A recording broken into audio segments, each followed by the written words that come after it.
नमस्ते फ्रेंड्स, आप देख रहे हो मेरे YouTube channel the living legend.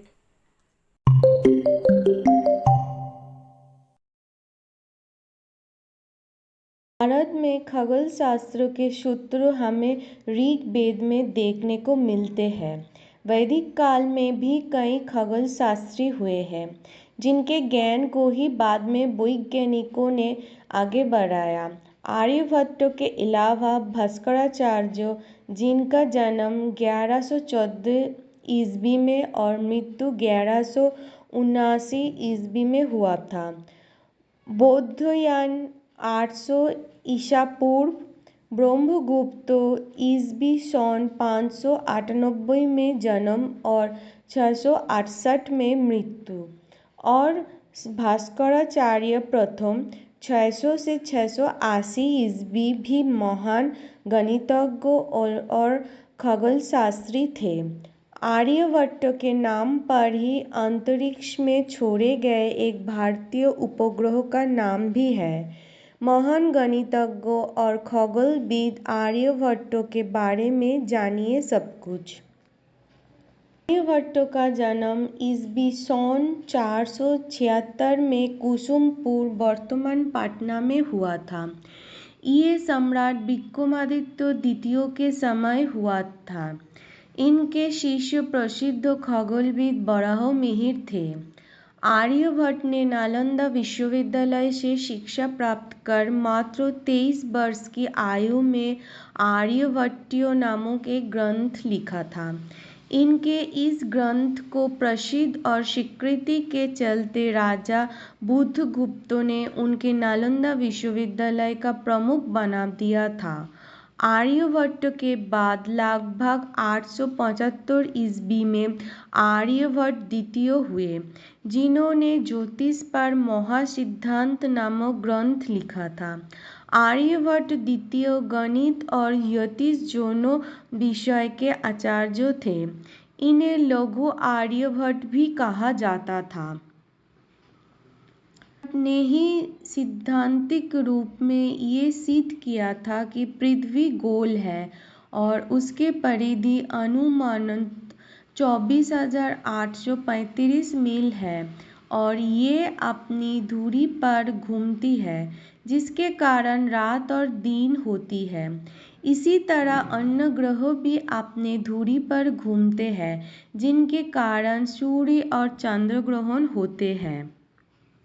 बालिश सिद्धांत, सूर्य चंद्रमा ग्रहण के सिद्धांत, रोमक सिद्धांत और सूर्य सिद्धांत विशेष रूप में महत्वपूर्ण है।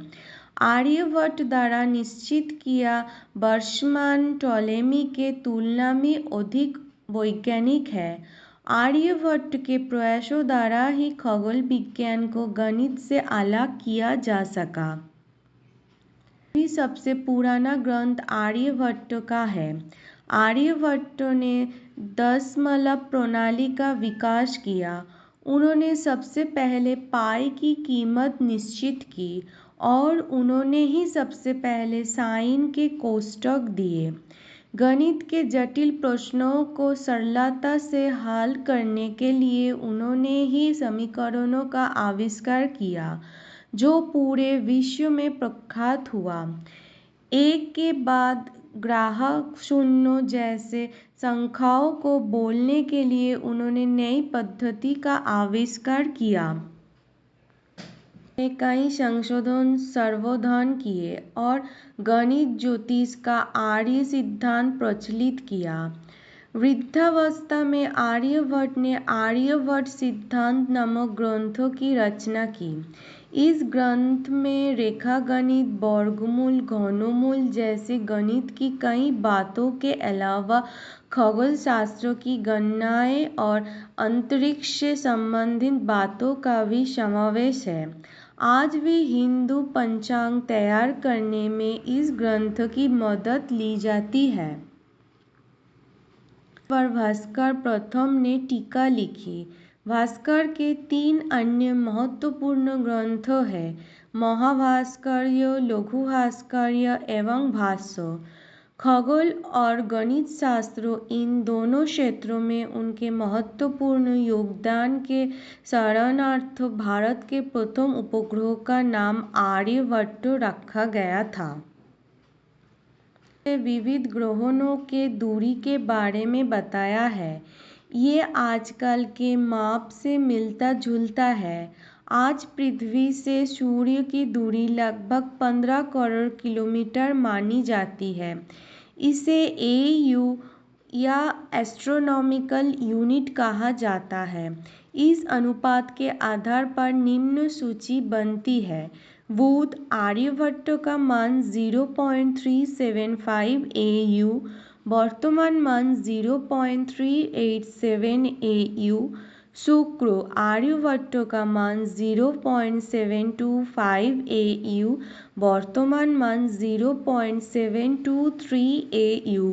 मंगल आर्यभट्ट का मान 1.538 AU, वर्तमान मान 1.523 AU।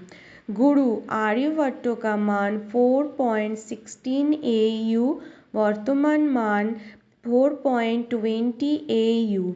शनि आर्यभट्ट का मान 9.41 AU, वर्तमान मान 9.54 AU।